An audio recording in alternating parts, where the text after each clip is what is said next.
39%।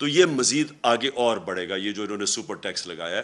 اور یہ آپ کے سامنے ہے اسٹاک مارکیٹ کے اوپر اس کا جو اثر گیا ہے، جو بزنس کمیونٹی پہ گیا ہے، اور اس کے علاوہ جو گیا ہے روپے کے اوپر. روپیہ پہلے تھوڑا سا سن کے کہ جی باہر سے امداد آ رہی ہے تو اس سے تھوڑا روپیہ جو مضبوط ہوا تھا وہ پھر نیچے چلا گیا. تو اور تیسری چیز جو ہمارا زراعت کے اوپر ملک سارا جو ہمارا ملک تو ڈپینڈ کرتا ہے اس کا کہ زراعت جب اوپر جاتی ہے تو سارے 60% پاکستان کو فائدہ ہوتا ہے. تو اب انہوں نے جو ڈیزل کے اوپر جو ڈیزل مہنگا ہوا اور جو لوڈ شیڈنگ ہے اس کا سب سے بڑا اثر ہمارے کسانوں پہ پڑنے والا ہے اور اس کی پاکستان کی پیداوار کے اوپر. تو ایک طرف سیلریڈ کلاس، جس سیلریڈ کلاس کو انہوں نے پہلے چھوٹ دی تھی، جو 1 لاکھ روپیہ مہینہ سے زیادہ تنخواہ تھی ان کو پہلے چھوٹ دی اور 1 لاکھ سے کم یعنی 50,000 روپے کا اب نیچے سلیب لے آئیں، یعنی 1 لاکھ سے 50,000 پہ آ گئے. پہلے انہوں نے کہا تھا کہ 1 لاکھ تک چھوٹ ملے گی. 50,000 روپے مہینے پہ بھی ٹیکس آ گیا ہے. 1,00,000 روپے مہینے سے جو زیادہ ہے ان کا ٹیکس ڈبل کر دیا. تو پہلے جو تنخواہ دار طبقہ مشکل میں تھا اس کے اوپر مزید اور ٹیکس بڑھا دیا. اور اس سے کیا ہوگا؟ اس سے لوگ مجبور ہوں گے ٹیکس کی چوری پہ. جو ہم نے اتنی مشکلوں سے پاکستان میں بڑی دیر کے بعد ریکارڈ ٹیکس اکٹھا کیا تھا، اور ریکارڈ ٹیکس اکٹھا کا مطلب یہ کہ کبھی پاکستان سوچ نہیں سکتا تھا. ہمیں تانے دیے جاتے تھے کہ 6,000 ارب روپیہ آپ ٹیکس کیسے اکٹھا کریں گے، اس سے زیادہ ہم نے کیا. اور میں آپ کو گارنٹی کرتا ہوں کہ جو ہم قدم اٹھا رہے تھے ہم 8,000 ارب اور اس سے بھی آگے جانا تھا اس سے اگلے سال. وہ کیسے؟ ہم وہ جو موجودہ لوگ ہیں انہی کے اوپر بوجھ نہیں ڈالنا چاہتے تھے، ہم ٹیکس بیس بڑھانا چاہتے تھے. اور اس کا طریقہ کیا تھا کہ ہم نے بڑی مشکلوں سے نادرا کے ساتھ مل کے آئیڈینٹیفائی کیا کہ 4,30,00,000 گھرانے تھے، 4,30,00,000 جو ٹیکس نہیں دیتے تھے. ان کو ہم نے آرٹیفیشل انٹیلیجنس، یہ ایک نیا طریقہ ہے جس سے آپ ان کی رہن سہن کیسا ہے، ان کے پاس گاڑی ہے، گھر کدھر ہے، یہ ساری چیزیں دیکھ کے ان کی ٹریول کتنی ہے وہ فیڈ کر کے کمپیوٹر میں آرٹیفیشل انٹیلیجنس کے ذریعے ہم نے سب پتہ چل گیا تھا کہ کون کتنا ٹیکس دے سکتا ہے. اور اپریل سے جب ہماری گورنمنٹ گئی ہے ہم نے پورا پلان بنایا ہوا تھا کہ ان کو ہم نے کیسے ٹیکس نیٹ پہ لے کے آنا ہے. اس کا مطلب ہمارا ٹیکس نیٹ بڑھ جانا تھا، اور بجائے انہی لوگوں کے اوپر زیادہ ٹیکس ڈالتے بلکہ اگر ہم کم بھی ٹیکس کرتے تو کیونکہ وہ نیٹ بڑھ جانا تھا ہمیں ہماری ٹیکس کی آمدنی جو میں سمجھتا ہوں کہ 8,000 سے پھر ہم نے اوپر جانا تھا. پھر ہم نے ایک ٹیکنالوجی کا استعمال کیا اور یہ سارا ٹیکنالوجی کے ذریعے ہمارا پلان تھا. ہم نے جو ٹریک اینڈ ٹریس سسٹم ہے یہ جو بڑی ہم نے دیکھا کہ شوگر انڈسٹری کے اندر جب تفتیش کی تو جو شوگر انڈسٹری کے اندر کئی ملز 70% صرف ڈکلیئر کرتے تھے اپنی سیلز ٹیکس کے لیے کہ کتنی انہوں نے چینی بنائی ہے، باقی 30% وہ آف بکس بیچتے تھے، یعنی اس کے اوپر سیلز ٹیکس نہیں دیتے تھے.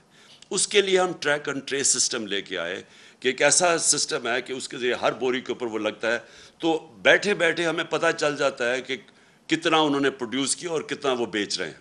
یعنی یہ جو چوری ہے سیلز ٹیکس کی اس کو ختم کرنے کے لیے سسٹم لے کے آئے تھے. 20 انڈسٹریز کو ہم نے چنا تھا، 3 پہ ہم شروع کر دیا تھا ٹریک اینڈ ٹریس سسٹم، اور ہمارا پلان تھا کہ 20 تک ہم پہنچیں گے. تو ہم نے جو اپنا ٹیکس تھا اس طرح بڑھانا تھا، ٹیکس کی چوری کم کر کے. پھر جو ریٹیل سیکٹر دکانیں جو ہیں اس وقت جو دکانوں کا جو ٹوٹل دکانوں کی جو پیسہ دکانوں سے بنتا ہے یعنی جو ان کا جو ٹوٹل ٹرن اوور ہے وہ 20,000 ارب روپیہ ہے، اور جو ٹیکس دیتی ہیں دکانیں وہ صرف اس میں سے 4,000 ارب دیتی ہیں. تو ہم ٹیکنالوجی کا استعمال کر کے باقی دکانوں کو بھی ٹیکس نیٹ میں لانا چاہتے تھے. تو کوشش کیا کر رہے تھے کہ ٹیکس نہ ہم بڑھائیں، ہم ٹیکس بیس بڑھائیں اور اس سے ہم پیسہ اکٹھا کریں، اور انشاءاللہ اس پہ ہم ٹارگٹ پہ جا رہے تھے اللہ کے فضل سے جس طرح ہماری ریکارڈ ٹیکس کلیکشن ہوئی. اور کیونکہ ہم نے بوجھ نہیں ڈالا اپنی انڈسٹری کے اوپر، ریکارڈ پرفارمنس تھی ہماری انڈسٹری کی، ہماری ریکارڈ ایکسپورٹس تھی. ٹیکسٹائل نے ریکارڈ ایکسپورٹس کی. ٹیکسٹائل سیکٹر جو بند ہو رہا تھا جب ہماری گورنمنٹ آئی ہے، اور پوچھ سکتے ہیں فیصل آباد میں وہ ٹیکسٹائل میں مزدور نہیں ملتے تھے ٹیکسٹائل انڈسٹری کے لیے، اور اس لیے وہ آگے جا رہی تھی. تو انہوں نے جو اب سٹیپس لگائے ہیں, یہ جو ہماری سارے, اور زراعت میں بات کر رہا ہوں کہ ریکارڈ پروڈکشن تھی, 4.4% پہ ہماری زراعت بڑھ رہی تھی. اور یہ ساری چیزیں, یہ میں نہیں کہہ رہا, یہ پاکستان کی اکنامک سروے کے اندر تھی. جو ہماری اکنامک سروے کی یہ رزلٹس ہیں, آپ دیکھ سکتے ہیں, وہ یہ گورنمنٹ نے دی ہے, ہم نے نہیں دی. اس گورنمنٹ نے جو اکنامک سروے ہے اس کے اندر یہ سب کچھ لکھا ہوا ہے. سروس سیکٹر بڑھ رہا تھا, انڈسٹری بڑھ رہی تھی, زراعت بڑھ رہا تھا, آئی ٹی ایکسپورٹس بڑھ رہی تھی, جو فیوچر ہے پاکستان کا ٹیکنالوجی کی, آئی ٹی کا, جو ہم نے بڑے انسینٹیوز دیے تھے. تو ادھر سے انہوں نے آ کے, جب سے یہ آئے, پہلے تو پھر سے میں کہتا ہوں تیاری نہیں تھی. مارکیٹ کو پتہ چل گیا ان کی تیاری نہیں ہے. روپے تیزی سے گرنا شروع ہو گیا. 178 روپیہ ڈالر تھا جب انہوں نے نو کانفیڈنس موشن کی. اس کے بعد وہ گر کے آج 210 212 کے قریب ہے. اور اس کی ابھی اثرات آنے ہیں. میں پھر سے آپ کو کہہ رہا ہوں کہ جب روپیہ گرتا ہے تو اور جتنی چیزیں باہر سے لیتی وہ اور مہنگی ہو جاتی ہیں. روپیہ گرا, سٹاک مارکیٹ گری, مارکیٹ نے سمجھ گیا ان کا کوئی پلان نہیں ہے. اور اس کے بعد ریکارڈ مہنگائی بھی ہوئی. اور اب یہ جو بجٹ دیا ہے, اس سے آپ یہ سمجھ لیں کہ ابھی مہنگائی نہیں صرف ہونی, صرف اس سے جو تنخواہ دار اور جو موجودہ ٹیکس پیئرز ہیں ان کے اوپر ہی نہیں بوجھ آنا, اس سے ہمارے روزگار کے اوپر فرق ہوگا. یہ بھی میں آپ کو کہہ دوں کہ ہمارا جو روزگار تھا, یہ پیپلز پارٹی اور نون لیگ کی حکومتوں سے سب سے بہتر پرفارمنس تھی روزگار کی. بلکہ جو ورلڈ بینک کی رپورٹ ہے, سارے بر صغیر میں کرونا کے بعد جو ملک میں سب سے زیادہ روزگار تھا یا سب سے کم بے روزگاری تھی, وہ پاکستان تھا. اس سے بے روزگاری بھی بڑھے گی, اور اس سے ہماری انڈسٹری متاثر ہوگی, اس سے ہماری زراعت متاثر ہوگی, اس سے ہمارا جو سیلری طبقہ ہے اس کے اوپر بوجھ پڑے گا.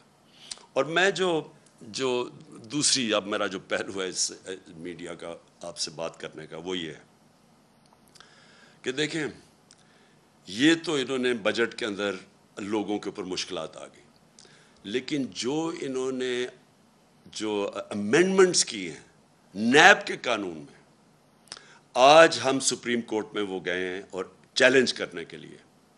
لیکن اگر یہ خدا نہ خواستہ, اور مجھے پورا اعتماد ہے اپنی عدلیہ کے اوپر کہ وہ یہ ظلم نہیں ہونے دیں گے پاکستان کے اوپر, کیونکہ اگر یہ کامیاب ہو گئے اس چیز پہ, میری آج ایک آپ بات یاد رکھ لیں کہ کوئی پاکستان کو دشمن کی ضرورت نہیں ہے. یہ جو کرنے جا رہے ہیں یہ ملک کی تباہی ہے. دیکھیں, میں اپنی قوم کو, جب تک میں زندہ ہوں, میں نبی صلی اللہ علیہ وسلم کی جو حدیث ہے کہ تمہارے سے پہلے بڑی قومیں تباہ ہوئیں, جب بڑا ڈاکو چوری کرتا تھا تو اس کو آپ نہیں پکڑتے تھے اور صرف چھوٹے چور جیل میں جاتے تھے. یہ جو انہوں نے امینڈمنٹس کی ہیں, یہ صرف اور صرف اس ملک کی تباہی ہے, کیونکہ انہوں نے چھوٹ دے دی ہے سارے بڑے ڈاکوؤں کو. آج اگر میں بڑا کرپٹ ہوں تو مجھے انہوں نے امینڈمنٹ کے ذریعے انہوں نے آج مجھے چھوٹ دے دی ہے. میں دل بھر کے ملک کو لوٹوں, لیکن مجھے جو انہوں نے قانون پاس کر دیا, مجھے کوئی نہیں اب پکڑ سکے گا. صرف پکڑے جائیں گے چھوٹے چور, اور وہ چور جو بیوقوف ہیں. عقل مند چور وہ چھوٹا بھی بچ جائے گا جو انہوں نے چیزیں کر دی ہیں. میں صرف آپ کو موٹی موٹی چیزیں بتاتا ہوں کہ انہوں نے اپنی چوری بچانے کے لیے کیسے ہمارے سارے ملک کا انصاف کا نظام تباہ کیا ہے. سارا جو احتساب کا نظام ہے اس کی قبر کھود دی ہے انہوں نے. بلکہ انہوں نے پاکستان کے مستقبل کی, اس کے سامنے وہ اندھیرے میں آپ. اور میں آپ کو بتاتا ہوں کیا کیا انہوں نے سب سے پہلے یہ کیا کہ اگر میں ہوں سرکاری, میں ایم این ہوں, میں وزیر ہوں, میں وزیر اعظم ہوں, میں بیوروکریٹ ہوں, میں اگر چوری کرتا ہوں اپنی پوزیشن کو, اپنی پبلک پوزیشن کو استعمال کرتے ہوئے میں چوری کرتا ہوں, میں پیسے بناتا ہوں, میں اگر وہ اپنے بیوی بچوں کے نام ڈال دیتا ہوں, دوستوں کے ڈال دیتا ہوں, رشتہ داروں کے نام پہ کر دیتا ہوں, اس نئے قانون کے مطابق مجھے کوئی نہیں پکڑے گا. یعنی آپ یہ سمجھ جائیں کہ اگر آج نواز شریف اگر وہ اپنی بیٹی کے نام پہ باہر پراپرٹیز لے لیتا ہے, آپ کوئی نہیں پوچھ سکتے. آپ بڑے بڑیاں زمینیں خرید سکتے ہیں اپنے بچوں کے نام پہ آپ کو کوئی نہیں پوچھ سکتا، کیونکہ انہوں نے تو کہہ دیا کہ جناب صرف وہ ذمہ دار ہے، اگر میرے پاس پیسے تو میں جواب دوں۔ اچھا لیکن نہ تو اچھا یہ جو فلودے والے اور یہ جو پاپڑ والے جن کے نام پہ انہوں نے بے نامی چیزیں لی تھی، یہ اب سارے پاک ہو جائیں گے اس سے۔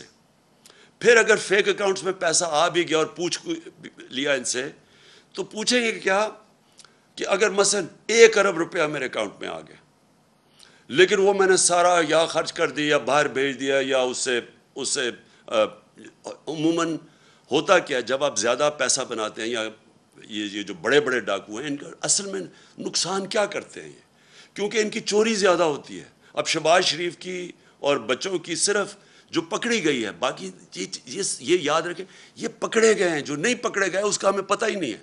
16 ارب روپے کے جو ایف آئی کا کیس ہے، اب یہ کیا وہ پیسہ رکھ سکتے ہیں پاکستان؟ 16 ارب کا جواب دینا پڑے گا، لہٰذا یہ ہنڈی حوالے سے باہر بھیج دیتے ہیں پیسہ۔ یہ جو ان کی باہر پراپرٹیز ہے، آپ اندازہ نہیں لگا سکتے کتنا پیسہ باہر بھیج، اگر پاکستان میں رکھیں گے پکڑا جائے گا۔ یہ ہمارا ہی نہیں ہے کیس، یہ جتنے بھی ملک جن کے اندر غربت ہے، جن کو ڈیولپنگ ورلڈ کہتے ہیں، وہاں سارا ملک ان کی غربت کی وجہ یہ ہے، وہ بھی طاقتور ڈاکوؤں کو نہیں پکڑ سکتے، جس کو وائٹ کالر کرائم کہتے ہیں۔ ان کے پاس بھی وہ وکیل نہیں ہوتے جو ان کی وائٹ کالر کرائم پکڑ سکے۔ وہ بھی کیا کرتے ہیں کہ وہ بھی پیسہ چوری کیا، ملک سے باہر بھیج دیا۔ تو یہ جو رپورٹ ہے، یہ بھی میں بار بار لوگوں کو بتاتا رہتا ہوں کہ یونائٹڈ نیشنز کے سیکرٹری جنرل نے یہ تفتیش کروائی ہے، وہ پینل کا نام ہے فیکٹ آئی پینل۔ اس کے مطابق 1700 ارب روپیہ ہر سال غریب ملکوں سے جاتا ہے امیر ملکوں میں اور آف شور اکاؤنٹس پہ، اور بڑے بڑے ان کے محلات لینے کے لیے، جس طرح لنڈن میں مے فیئر کے اندر بڑے بڑے نواز شریف جن محلوں میں رہتا ہے، اس طرح ساری غریب ملکوں سے ان کے پیسے والے لوگ، ان کے وزیر، وہ سارے یہ کر رہے ہیں۔ اس لیے ہر سال غریب ملک غریب ہوتے جاتے ہیں، کیونکہ اس طرح کے بیٹھے ہوئے ہیں جو زرداری اور شریف، یہ ملک سے پیسہ باہر بھیج دیتے ہیں۔ تو اب انہوں نے کیا کیا ہے کہ پہلے تو انہوں نے کہا نا کہ جی اگر وہ مثلا پاپڑ والے کے نام یا وہ مقصود چپڑاسی کے نام پہ ہیں تو آپ پوچھ نہیں سکتے، پہلے تو یہ آ گیا۔ دوسری چیز کہ اگر آپ کا پیسہ باہر پڑا ہے اور آپ اس گورنمنٹ سے پوچھتے ہیں یا بینک سے پوچھتے ہیں جی بتائیں یہ پاکستانیوں کا پیسہ باہر پڑا ہے، اور وہ ہمیں بتاتے ہیں کہ ہاں جی اتنے پیسے باہر پڑے ہیں یا فلانے آدمی کا بینک میں اتنے پیسے پڑے ہیں۔ اب انہوں نے قانون یہ پاس کیا ہے کہ اگر وہ کہتا ہے نا جی اس کے بینک اکاؤنٹ میں کوئی 50 ارب روپیہ پڑا ہے یا 1 ارب روپیہ پڑا ہے، تو وہ اب ایڈمیسیبل نہیں ہے، یعنی وہ عدالت میں آپ نہیں لے جا سکتے۔ وہ جو بھیجے گا، جس طرح مریم نواز کا انہوں نے بھیجا کہ یہ جو 4 مہنگے لنڈن کے فلیٹ ہیں مے فیئر میں، یہ جو کمپنیز کے نام پہ لیے ہوئے ہیں، وہ کمپنیز کی جو مالکہ ہے وہ مریم نواز ہے، اور وہاں کی برٹش ورجن آئلینڈ کی کمپنی نے جے آئی ٹی کو لیٹر بھیجا تھا۔ انہوں نے جو قانون پاس کیا ہے، اب وہ لیٹر کی کوئی اہمیت نہیں ہے، وہ ایڈمٹ ہی نہیں ہو سکتا۔ تو مطلب یہ ہے کہ جو اس ملک کے بڑے بڑے ڈاکو ہیں، انہوں نے صرف پیسہ ملک سے باہر بھیجنا ہے، آپ پوچھ نہیں سکتے ان کو۔ اگر آپ کو پتہ بھی چل جائے کہ انہوں نے یہ بڑے بڑے محلوں میں رہ رہے ہیں، آپ نہیں پوچھ سکتے ان کو، کیونکہ اپنے آپ کو اجازت دے دی ہے۔ تو اس کا مطلب جو چھوٹے چور، جو سائیکل چور، جو بھینس چور، یہ جو موٹر چور، یہ اس طرح کے لوگ ہی صرف پکڑے جائیں گے، بڑے بڑے ڈاکو آپ نہیں پکڑ جا سکتے۔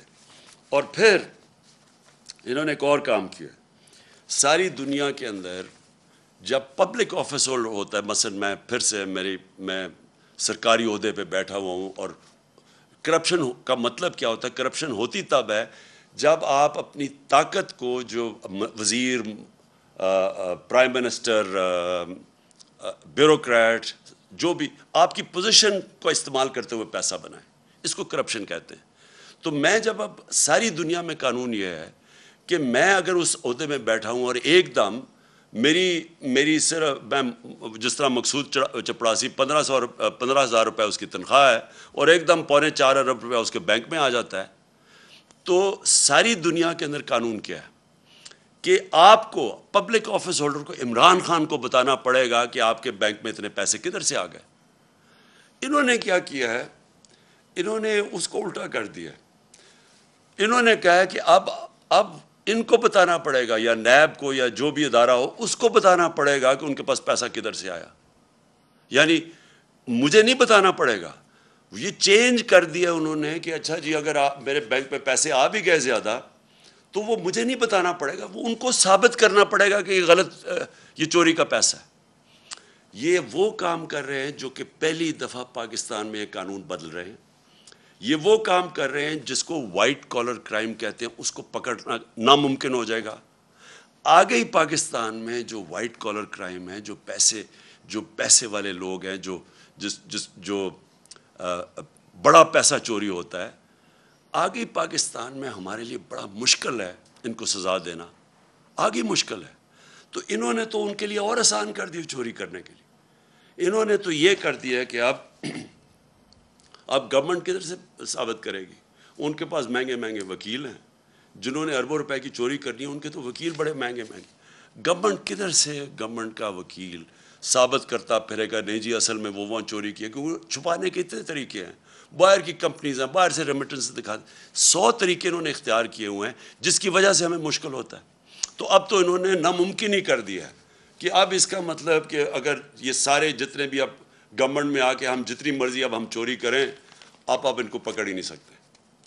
یہ جو انہوں نے کیا ہے، میں آپ کو یقین دلاتا ہوں کہ میری جو ساری سٹرگل آج سے 26 سال پہلے میں نے شروع کی تھی، میں پہلا آدمی تھا جو کرپشن کو مین ایشو لے کے آیا تھا پاکستان میں. کیونکہ میں نے دنیا دیکھی ہوئی تھی، کسی بھی دنیا کا ملک جس کے اندر کرپشن ہوتی ہے، ہائی لیول کی کرپشن، دیکھیں 2 لیول کی کرپشن. ایک تو نا چھوٹے لیول کی کرپشن ہے، پٹواری نے پیسے لے لیے، اس نے لے لیے، تھانے دار نے پیسے لے لیے، ایک تو وہ کرپشن. ایک ہے جب وزیر اور اس کے پرائم منسٹر یا اس کے صدر، جب طاقتور لوگ کرپشن کرتے ہیں، وہ زیادہ پیسہ چوری کرتے ہیں.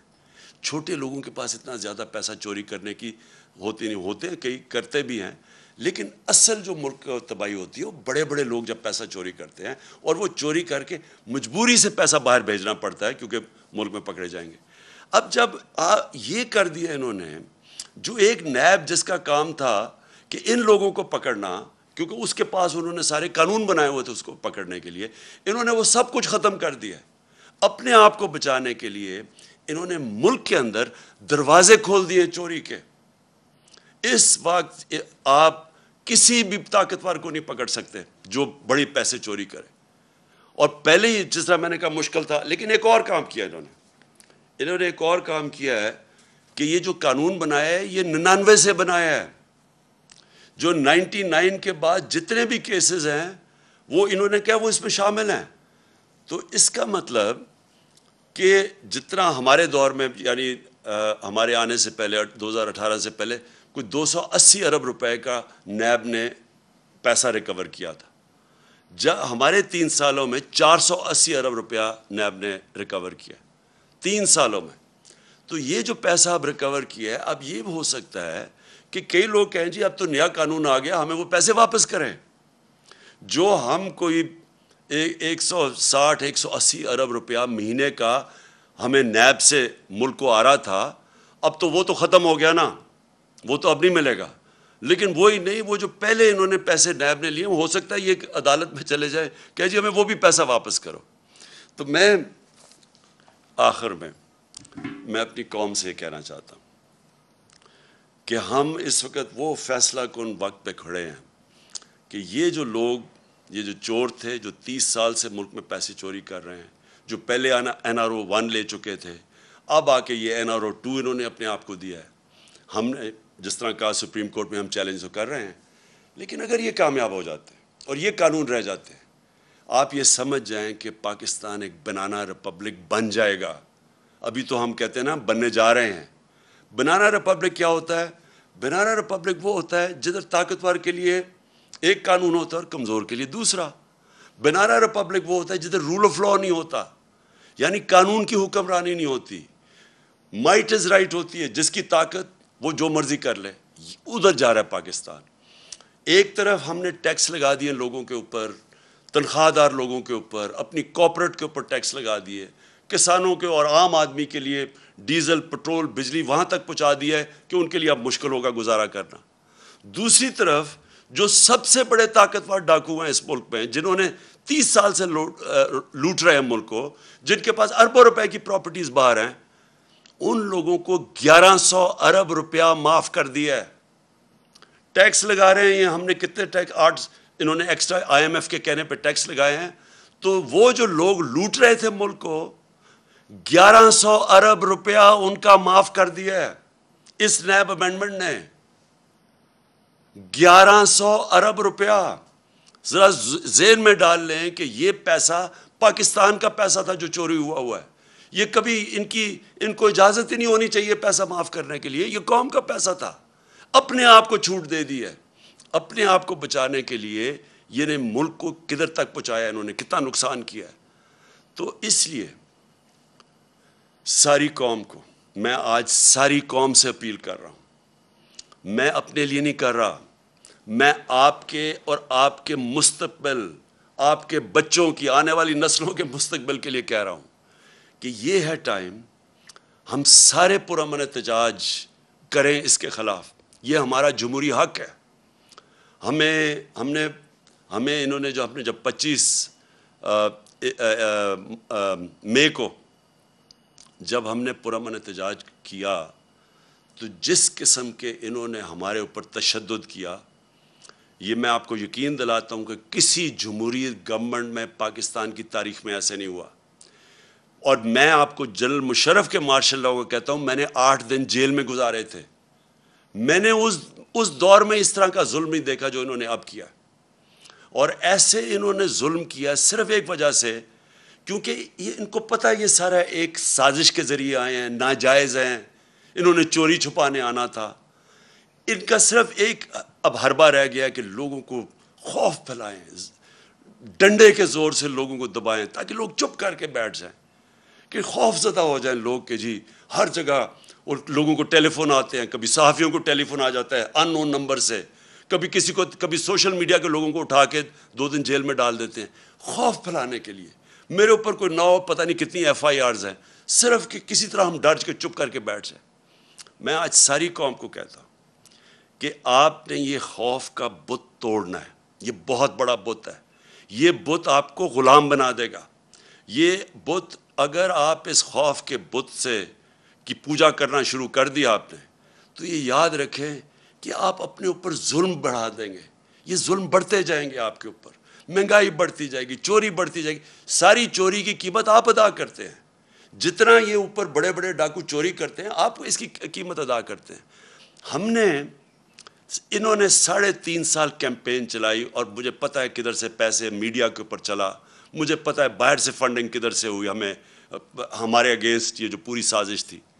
آپ یہ دیکھیں کہ آخری 2 سال میں، 17 سال میں جو سب سے زیادہ پاکستان کی 17 سال کے بعد، اس کے باوجود کہ بینکرپٹ ملا تھا، دیوالیہ نکلا ہوا تھا، اس کے باوجود کرونا ہوا تھا، اس کے باوجود آخری 2 سال میں 17 سال کے بعد سب سے زیادہ گروتھ ریٹ تھی ہماری، یعنی ڈیولپمنٹ تھی۔ کرونا کے باوجود، IMF کے پروگرام کے باوجود، آج دنیا اکنالج کرتی ہے جو ہمارا احساس کا پروگرام تھا۔ اسٹینفورڈ یونیورسٹی کی ریسرچ دیکھ لیں، انہوں نے اکنالج کیا کہ پاکستان ایک فلاحی ریاست بننے کی طرف جا رہی تھی۔ یہ ہم نہیں کہہ رہے تھے، یہ باہر کی دنیا اکنالج کر رہی ہے۔ ہمارا جو کلائمیٹ چینج کا پروگرام تھا، دنیا اکنالج کر رہی تھی۔ 10 ڈیمز ہم نے پہلی دفعہ شروع کیا کہ پاکستان کے آگے مستقبل کا سوچا جائے۔ اس دور کے اندر، مشکل دور میں، آج آپ دیکھ لیں کہ ہمارا معاوضہ کریں جو انہوں نے کیا کہ صرف 2 مہینے کے اندر۔ میں اپنی ساری قوم کو آج کہتا ہوں کہ یہ آپ کے اوپر خوف بھی پھیلائیں گے، میڈیا کے۔ میں تو آج سلام کرتا ہوں ان صحافیوں کو، میڈیا اینکرز کو، جن کے اوپر FIRs کاٹی ہوئی ہیں، جن کو ٹیلی فون کر کے دھمکیاں دی جا رہی ہیں، میڈیا آنرز کو میں ان کو سلام کرتا ہوں، جو 2-3-4 میڈیا آنرز جو آج کھڑے ہوئے ہیں، اس کے باوجود کہ دھمکیاں ملتی ہیں، اس کے باوجود آج کھڑے ہیں اور حق اور سچ پہ کھڑے ہیں۔ میں آج اپنی ساری قوم کو کہنا چاہتا ہوں، آپ نے اس طرح کے لوگوں کے جتنے یہ آپ کو ڈرانے کی کوشش اور ظلم کرنے کی کوشش، اس سے نہ گھبرائیں۔ وقت آ گیا سٹینڈ لینے کا۔ میں آپ سب کو دعوت دیتا ہوں کہ اگلے ہفتے کی شام کو میں ایک بڑا پروٹیسٹ جلسہ کر رہا ہوں پریڈ گراؤنڈ میں، اور یہ ہوگا صرف پنڈی اور اسلام آباد سے میں لوگوں کو یہاں اکٹھا کر رہا ہوں۔ باقی پشاور میں اور پنڈی لاہور میں، کراچی میں، ملتان میں، ہمارے جو بڑے بڑے شہر ہیں، ان سارے شہروں کے اندر، فیصل آباد میں خاص طور پہ، آج فیصل آباد میں جدھر مشکلوں کا سامنا کرنا پڑا ہے، میں ساروں کو کہہ رہا ہوں کہ آپ نے وہاں جلسے کرنے ہیں ہفتے کی رات کو، اور میں انشاءاللہ کروں گا پریڈ گراؤنڈ میں جلسہ۔ میں چاہتا ہوں کہ بھرپور طریقے سے آپ شرکت کریں، اور پھر سے آپ شرکت کریں میرے لیے نہیں، اپنے لیے، اپنے ملک کے لیے، اپنے بچوں کے مستقبل کے لیے۔ پاکستان پائندہ باد۔